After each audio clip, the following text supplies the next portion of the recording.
A family wants me to join them for Christmas after disowning me over 8 years ago. Need advice on whether to go or not to go? After being disowned 8 years ago, my family has invited me, my wife, 27, female, and daughter, one female for Christmas after getting conflicted advice from my friends. One of my buddies told me to post my dilemma here to see what random internet strangers would say. As the youngest among four siblings, I am a 26-year-old male. My mother is a 51-year-old female, and my father is a 53-year-old male. Among my siblings, there are Michael, a 30-year-old male, Sarah, a 27-year-old female, and my twin brother Carl, who is 26 years old. It is important to note that my family is predominantly made up of athletes. Consequently, I have always felt like the odd one out while growing up. My dad was a star basketball player for Adidas in school. My mom played volleyball. Michael played soccer, Sarah played softball, and Carl was the star running back for the football team. I was never really interested in any of those physical sports, but rather, I was interested in archery, which my family called a wimpy sport. My parents were always invested in my siblings and rarely ever attended my events, to the point where I basically had to beg for them to come to my tournaments between the ages of 14 to 16.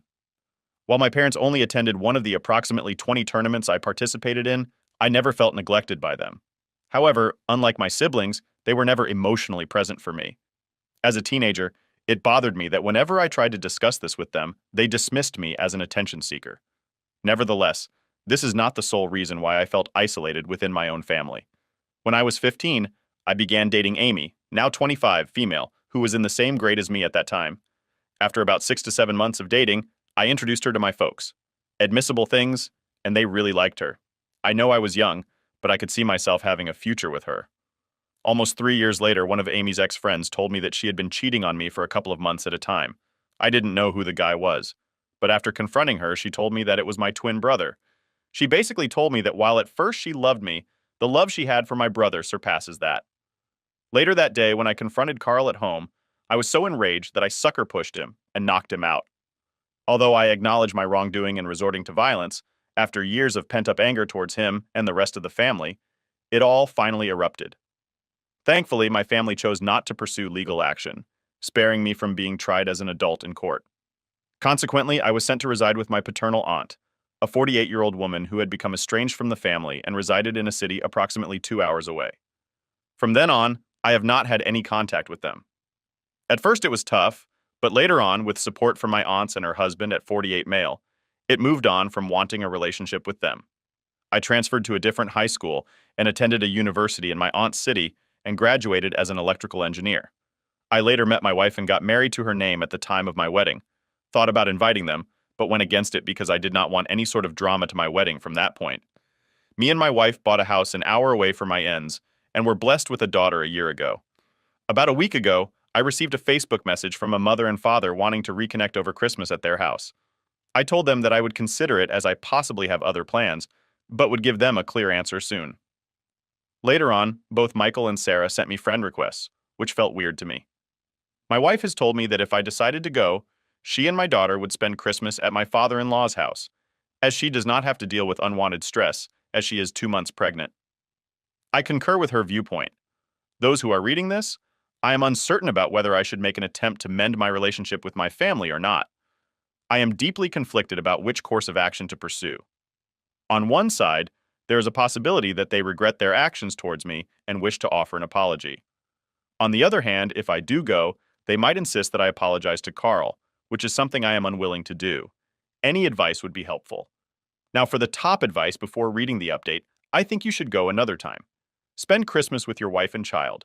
Visit your family at a less stressful time to see if they have any ulterior motives. It might just be about them wanting to see their grandchildren and not so much about you, which would be hurtful to you. Yeah, I agree. Go another time else thinking the same thing. It could be something related to the grandkids. Spend Christmas with your wife, a child. Christmas is too big of an event to meet them. Also update us.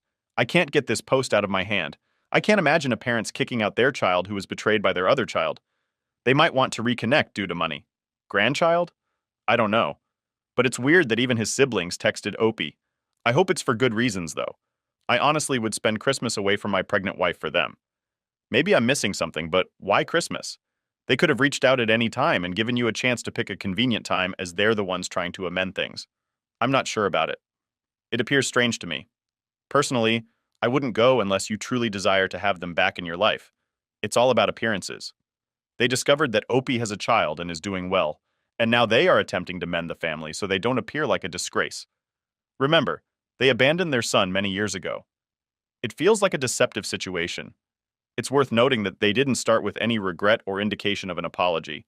They want something: money-free work, an organ, access to your babies, or just to look good to their friends. I'm not saying don't go, but keep your expectations low. Be ready for the "we need you to do X for us in order to properly reconcile" speech and have a quick exit prepared. I don't know. As a parent, I cannot fathom going no contact with one of my children for 8 years after my other child did something so cruel to him. So he hit him. That is just inconceivable to me. Now, totally understand if my son hit his brother. If he ever did something like that, may be wrong. And I know I'm not supposed to say that, but we're all still human. Whether you can move past the fact they abandoned you to your arms and turned their backs for 8 years is your choice. But personally, I don't know if I could. If you can't and don't want to see them again, I doubt anyone would blame you. If they do, they don't know the full story. If they do know the full story, then they're not worth your time either. And now for the update. I wanted to post earlier, but some things got in the way. My wife started experiencing excruciating pain in her abdomen area just 2 days after Christmas, making it almost impossible for her to stand. Her sister, a 30-year-old woman, and I rushed her to the hospital. It was there that we received the devastating news that my wife had endured a miscarriage, requiring immediate removal of the fetus. The most difficult task for me was honestly explaining the complications surrounding the operation to my wife. My wife was forced to stay for 2 more days. Honestly, I have been trying to stay strong for my wife and my daughter, but honestly, I'm struggling right now.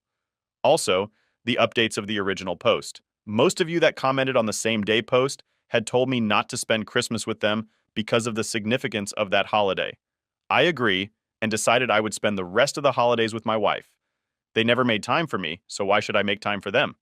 When I texted them this, I assumed they would try to argue with me, but rather they said they respected my opinion and could not wait to see me after the holidays. I began to do some digging into my family to try to figure out why they have reached out. Michael is a corporate lawyer who works for a major company in my hometown, but looking through his Facebook page, she has 2 daughters and was married to his wife in 2016. Sarah appears to be married to a doctor. She herself, 8 years ago, is studying to be a nurse, and they have a son together. I have a friend who lives in my hometown and has parents who are friends with my parents. When I asked her about Sarah, she told me that Sarah had divorced her first husband, the one she was dating 8 years ago after he had committed mail fraud. Carl got married to Amy Wise after high school, and they have 2 kids together. I cannot exactly figure out what he or his wife does for a living through Facebook, but judging that they bought a big house last year in the midst of a pandemic tells me they are not really struggling. My dad seems to be going through a midlife crisis, and my mother is really into the wellness community and then began to list the reasons of why they wanted to possibly reach out to me now. It is highly unlikely that money is the reason why I am not receiving financial assistance, as my parents had a higher combined salary than my wife and I did 8 years ago. Additionally, considering that my siblings are not experiencing financial struggles, further supports this notion. While organ donation could potentially be a factor, it does not seem probable. However, a commenter mentioned the possibility that Carvel, being my twin, would be the most likely match for me. Despite this, I find it unlikely due to the fact that he was recently tagged in a Facebook post scheme shortly before Christmas. 3. Regarding my daughter, they could possibly be reaching out to me to have a relation to my daughter, but I honestly am not sure. My daughter is not the first granddaughter for my parents, so I do not know why they want to meet her. The most likely found out my daughter existed because my wife's Facebook account was public. She has since private on her account, but then contacted my aunt. These changed, took me in informing her about the situation, and she explained to me why they were reaching out to me after all this time to understand the situation. You need to understand why my aunt was estranged. My paternal grandpa, 79 male, and grandmom, 76 female, had 4 children. My dad was the second oldest, and my aunt's was the third. My aunt, after college, came out to her parents as bisexual and began dating her girlfriend. My grandparents immediately disowned her and refused to have any contact with her. However, about 4 years ago, my grandpa began to reach out. About a month ago, my grandpa had been asking about me and what I was doing in life, and whether I was married or had kids. My aunt responded by calling my grandpa out for wanting to know about me after he supported Carl for what he did. That is when the whole situation changes. My grandpa told my aunt that it's because I had cheated on Amy with one of her close friends. so I deserve to be estranged. My grandpa is a religious nut, so he looks down on cheating. He had been told by my family that after Different, who I allegedly cheated with, confessed to Amy. She wanted Carl and Sarah for support and comfort. But when I found out about this, I confronted and brutally attacked Carl and Sarah. While Sarah was the one who tried to break me and Carl apart, I did not lay a finger on her, and I did not do that to Carl. As my aunt shared this with me, I was completely taken aback. I couldn't fathom the extent of their hatred towards me, as they resorted to fabricating a massive and dreadful falsehood about me, which they spread far and wide. My aunt later disclosed the whole truth to Grandpa, including what had actually transpired. When she informed me that Grandpa was astonished because he had always held a positive opinion of Carl, it further shocked me. My grandma, but then asked my aunt for my number, which she declined to give. It figured out why my parents and siblings wanted to get in touch with me. It turns out my grandpa had told my parents and my siblings that if they did not apologize for what they did to me and have me over for the family Christmas dinner, they would be cut off from his will. For context, he is a multimillionaire, so that is why they reached out to me not to apologize about how they all wronged me in the past, but rather because if they did not, they would not get anything from Grandpa. What a bunch of greedy people. After hearing about this from my aunt, I decided to block all of them. Why should I respond to them? At this point, all of them are dead to me. I have a wife to support after what she went through at a family that respects me and my in-laws. However, this does not end here. As 3 days after New Year's Eve, I received a call from an unknown number in my work phone. Due to my profession, I've grown accustomed to receiving calls from unfamiliar numbers. However, when I answered this particular call, I was surprised to hear my grandfather's familiar voice. It is highly likely that he obtained my contact information from my company's website. Without delay, he began by expressing his regrets for not making an effort to reach out to me in the past 8 years. He sincerely apologized for his absence during significant occasions such as my graduation, wedding, and the birth of my daughter. I was not really close to him before, so him cutting me off did not bother me. Later in a call, he told me he was so disgusted with the rest of my family that he is cutting them off his will and adding me to it. I honestly do not know how to feel about that, as do many would be helpful, but at the same time, I do not want him to use those as a way to force a relationship between me and my daughter. We talked for about half an hour. The way to call once made me think that perhaps I could build a good relationship with my grandpa. But then he told me something that got me really pissed. He told me that he was disappointed and that my daughter had not taken a family name for context. After I got married to my wife, the issue of what last name to use as a couple came up. For some legal reasons, I was unable to change my last name to my wife's last name, but we decided as a couple that all of our future children would have her last name. I, at this point, unloaded on my grandpa, calling him "is senile old man" and many other hurtful things, and told him to never contact me ever again. After everything I've endured, I refuse to allow this man to use his boldness as an excuse. I won't let the money I inherited control me. Even if I do receive the funds, I intend to donate them to a nearby charitable organization. However, considering his history of deceit, it's highly improbable. These recent weeks have been incredibly challenging, but I'm determined to overcome them. My wife has private at her Facebook account, and my in-laws have done the same, but they do. To try to contact me is beyond me. How they would probably hire a private detective to try to find me. I believe they do not know where I live. But you never know. I've thought to get a restraining order, but given that there are lawyers within a family means getting a restraining order will be hard. I did not really get any time to answer any questions given in my last post before it was deleted for some reason. I will do my best to answer any questions for the next day or two, but after this, I'm done using the site for a while. Thank you for all your advice that I wish you all the best in this new year. I'm so sorry for your loss, Obi. I can't begin to imagine the pain you and your wife must be experiencing right now. Your family is just absolutely chock full of some of the worst a house have ever heard of, and the effing audacity of them as a matched. They do not deserve any more of your energy. Screw them all. I sincerely hope that further pursuit from them will cease, allowing you to concentrate on your family and the comfort of your home. Thank you for providing us with updates, and I will keep your family in my thoughts. I offer my apologies for your loss, and I genuinely hope for a swift recovery for your wife. Your family has been facing a challenging few weeks, but please don't allow those individuals to affect you. I have to say, besides Grandpa's awful comments about the last name, at least the truth is out to make those people look bad, Grant, but can keep the money if it comes your way before you do something. Think about it. When you are calm, you chose good people to be family.